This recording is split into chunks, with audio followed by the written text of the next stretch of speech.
Chers amis, bonjour. Nous sommes le vendredi 16 juin 2023. Il est 8h30. 16 juin. C'est une date que je connais.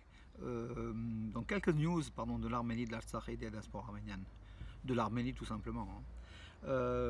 Alors hier, oui, le fait du jour. Le fait du jour hier, les forces azéries, les forces armées azéries ont utilisé un drone sur des positions arméniennes dans le secteur de Kapan. Mais ce n'est pas cela le fait du jour. Le fait du jour, c'est surtout à la frontière entre l'Arménie et l'Artsakh, sur le pont de Hakkari, à l'entrée du corridor de Latchine, de Kachatar, les Azéris, aidés par les soldats russes, ont tenté de mettre un drapeau azéri sur le pont, dans la partie arménienne, sur le territoire souverain de l'Arménie. Donc il y a la vidéo où les soldats russes et même le commandant en chef des forces russes de paix en Artsakh étaient présents sur les lieux pour mettre le drapeau azéri, donc du côté de l'Arménie, de l'autre côté du pont. Mais les Arméniens ont répondu et puis les Azéris ont rebroussé chemin en laissant un blessé. Par contre, en rétorsion, donc l'Azerbaïdjan a fermé le corridor de la Chine, même au convoi humanitaire de la Croix-Rouge internationale, voilà, donc des deux côtés. À chaque fois, donc l'Azerbaïdjan réagit, qui essaye de grignoter le territoire de l'Arménie. En même temps, quand les Arméniens répondent, l'Azerbaïdjan sanctionne par des fermetures du corridor de la Chine ou diverses attaques en fait, comme on l'a vu à Kapan avec des drones. Il y a eu aussi quelques tirs, donc à la frontière du côté de terre, donc le village de Terre dans le Sunik, où un soldat, un garde frontière arménien a été blessé, a priori grièvement blessé. Donc hier sa vie était encore en danger. On verra donc aujourd'hui ce qu'il en est de ce soldat de 21 ans, voilà, tout simplement. D'ailleurs, le ministère arménien de la Défense a diffusé son nom, donc voilà, un blessé donc du côté arménien, un blessé du côté azéri hier, donc dans ces heurts, dans ces tirs frontaliers. Et puis surtout que les Arméniens ont défendu quand même le drapeau azéri, est retourné donc tout simplement, donc il était en mauvaise place sur le territoire de l'Arménie. Mais ce qui est étonnant, c'est la vidéo, d'ailleurs vous pouvez voir la vidéo sur ma page Facebook et aussi sur Armée News. Les forces azéries russes aidaient les Azéris dans cette affaire du drapeau. Donc sur le territoire souverain de l'Arménie, ça prouve que la Russie est engagée du côté de l'Azerbaïdjan plus que du côté de l'Arménie. Voilà, donc les accords sans doute entre Poutine et Aliyev sur le gaz, on porte aussi sur le dos des Arméniens. La Russie fait beaucoup de choses. Donc voilà, ce n'est plus un partenaire fiable comme on pensait. La Russie gère donc des deux côtés, en aidant les Azéris, en aidant peut-être parfois des Arméniens, mais on ne le voit pas trop en ce moment. La Russie n'est pas neutre donc, dans cette affaire-là. Oui, Aliyev a interdit donc bien sûr tout transport humanitaire en Artsakh et vers l'Artsakh, et même en dehors de l'Artsakh, les sorties des malades. Voilà ce qu'il en est aujourd'hui. Alors, il a violé aussi le cessez-le-feu en Artsakh. Donc, il y a eu plusieurs violations du cessez-le-feu hier, mais c'est coutumier en fait, le fait de dire donc sur des agriculteurs arméniens travaillant dans les champs à Majkalachen et puis dans un autre village à l'est du côté de Martouni en fait, en Artsakh. Mais c'est quotidien. Donc aujourd'hui, quand on parle de violation du cessez-le-feu par l'Azerbaïdjan, ce n'est même plus de l'information, c'est c'est du quotidien, tout simplement. Voilà, l'Azerbaïdjan qui a détruit le pont de Halivor en Artsakh occupé. Donc voilà, donc des images satellites montrent qu'un pont, un ancien pont de 1835, situé à Halivor, ou à Halevor, donc à 2 km au sud-ouest du village de Medsterer, dans la région de Hadrut, sur la rivière Ishranaket. Donc ce pont a été détruit. Il faisait partie il était l'un des 6 ponts construits sur Ishranaket, donc cette rivière du prince Ishranaket, et ses affluents, dont 4 sont continuellement entretenus et fonctionnent. Voilà, l'Azerbaïdjan aussi continue de procéder à la destruction du patrimoine arménien en Artsakh. C'est une nouvelle fois, c'est pas une nouveauté. Une délégation américaine a visité Chermouk qui avait été attaqué donc par l'Azerbaïdjan en septembre dernier. La délégation de l'organisation américaine Philos Project était avec plusieurs membres, a fait le constat à Chermouk de l'agression azérie. et a promis d'aider effectivement au développement de cette région, de cette ville, voilà, en rencontrant le maire, les personnes de la région, le gouverneur de la région de Waldshut, et puis les ecclésiastiques, parce que c'est une organisation aussi chrétienne, hein, donc cette organisation voilà, qui était en Arménie pour constater l'agression azérie. Donc à Paris, c'est toujours en cours, donc là à Paris, donc pardon, à Vivatech 2023, donc 2023 Vivatech, 10 startups technologiques arméniennes participent à cette exposition, cette 7e exposition internationale annuelle Vivatech 2023, 10 entreprises de haute technologie, en fait, des startups voilà, qui participent, arméniennes, qui participent, c'est fait par le gouvernement arménien, enfin c'est financé par le gouvernement arménien.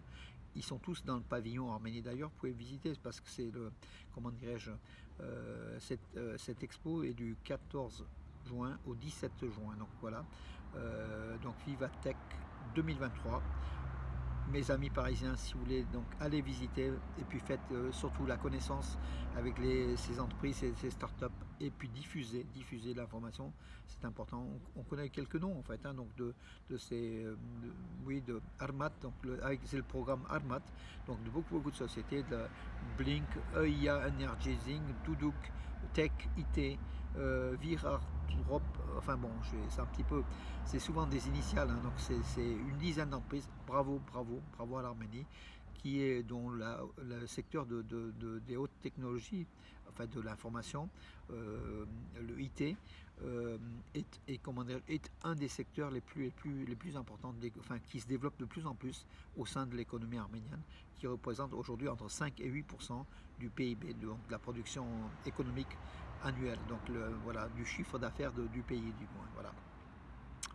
Que dire d'autre, voilà, donc oui, l'Arménie, le centre de contrôle du satellite arménien Armsat 1, donc c'est le premier satellite arménien artificiel qui avait été lancé donc en mai 2022.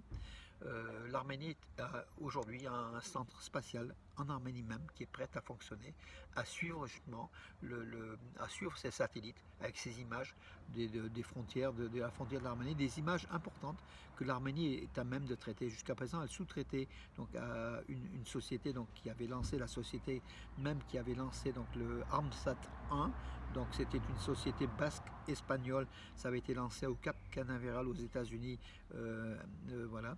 Une coopération entre Geocosmos, Geocosmos c'est la société d'État arménienne, la compagnie d'État arménienne, et la société espagnole Satlantis. Donc Satlantis qui a procédé donc à l'envoi de ce satellite. Aujourd'hui, l'Arménie peut observer le satellite et analyser les résultats depuis l'Arménie dans un centre de logement, dans un laboratoire tout simplement spatial. Et c'est une bonne chose parce que l'Arménie veut en 2024 lancer un second satellite, voire après un troisième. Donc c'est important pour l'économie de l'Arménie et puis pour la stratégie militaire aussi de l'Arménie parce que les images satellites sont assez parlantes. Alors que dire d'autre? Écoutez, je crois que j'ai fait le tour de l'information. Bien sûr, aujourd'hui, ce soir, à 20h45, heure de Paris, à Cardiff, au stade municipal de Cardiff, Pays de Galles, Arménie, Pays de Galles, Arménie, pour le deuxième match des qualifications de l'Arménie en Euro 2024. Le premier match à Yerevan, l'Arménie avait cédé de peu, 2-1 face à la Turquie, alors que l'Arménie aurait pu facilement égaliser. C'est toujours pareil, hein. L'Arménie perd souvent, mais sur des buts très bêtes. D'ailleurs, le deuxième but turc était comment dirais-je, à la limite de la légalité, mais ça avait été accordé par l'arbitre, donc alors qu'il avait, enfin bon, les Arméniens étaient debout, ils n'ont pas bougé, alors que le Turc a profité de cet état pour très vite lancer un coup franc et puis marquer un but, alors que les Arméniens pensaient que le jeu était arrêté. Donc Pays de Galles, Arménie, Pays de Galles est favori, mais l'Arménie a une très bonne équipe aussi, il faut le dire, avec aussi, c'est le second match de l'Ukrainien Alexandre Petrakov, donc l'entraîneur de la sélection nationale d'Arménie. Et puis il y a surtout chez les Arméniens des joueurs, Grant Leondranos, Borussia Mönchengladbach, qui était ex-Bayern de Munich, qui est venu donc, qui a signé au Borussia, qui est au sein de l'équipe d'Arménie aujourd'hui. Lucas Zelerian, qui a marqué un but de plus de 50 mètres, qui fait partie de l'Arménie. Arthur Spetsian, dont on parle de plus en plus à Marseille, à l'Ajax Amsterdam, et puis à d'autres clubs allemands. Van Bichakshian en Pologne qui est buteur, enfin qui est extraordinaire, et Nair Tikhnisian, qui est au CSKA Moscou, qui est l'une des vedettes du football en Russie et qui est très jeune. Ils sont tous très jeunes en fait, hein. Cette nouvelle garde, cette nouvelle génération arménienne est capable de faire des miracles. Aujourd'hui, on attend ce petit miracle face au Pays de Galles pour le deuxième match de qualification de l'Arménie. Le 19 juin, l'Arménie recevra à Yerevan au stade républicain la Lettonie qui est dernière du groupe. Bon, je pense que là l'Arménie est largement favori pour le match, mais pour le Pays de Galles c'est pas gagné, il faut soutenir. Voilà, on regardera nous donc le match sur d'autres chaînes de télévision, puisque la télévision d'Arménie, la télévision publique d'Arménie ne diffuse pas à l'extérieur. C'est que les Arméniens en Arménie peuvent voir le programme du match en direct, mais à l'extérieur, pour la diaspora, on nous prive de cela pour des droits publicitaires.